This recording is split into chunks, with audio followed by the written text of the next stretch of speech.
नमस्कार, India news 21 मध्ये आपलं स्वागत आहे। रितेश सिंगारे यांचा रिपोर्ट। राहुल देशमुख यांच्या 50व्या वाढदिवसानिमित्त वीरेंद्र बाबू देशमुख यूथ फोर्स काटोल तर्फे कार्यक्रम आयोजित करण्यात आला होता। कार्यक्रमाची सुरुवात रक्तदान शिबिराने करण्यात आली। सकाळी 9:30 वाजता सुरू झालेल्या या कार्यक्रमात आमचे प्रतिनिधी प्रमोद तायडे यांनी रक्तदान करून रक्तदान शिबिराला उल्लेखनीय प्रतिसाद दिला। दुपारी 2 वाजता प्रमुख पाहुण्यांच्या हस्ते माजी सैनिकांचा सत्कार करण्यात आला।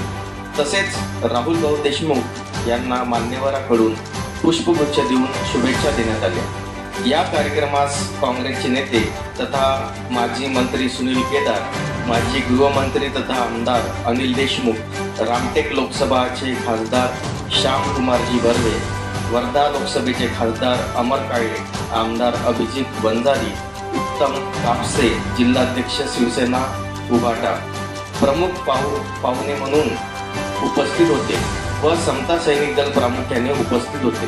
कार्यक्रमाचे अध्यक्षपद माजी सैनिक संघटनेचे अध्यक्ष शेषरावजी भोके यांनी भूषवले। या कार्यक्रमात काटोल नरखेड विधानसभा मतदारसंघातील कार्यकर्ते व मित्र परिवार मोठ्या संख्येने उपस्थित होते। या कार्यक्रमात राहुल भाऊ देशमुख यांनी सर्व उपस्थितांचे आभार मानले। धन्यवाद।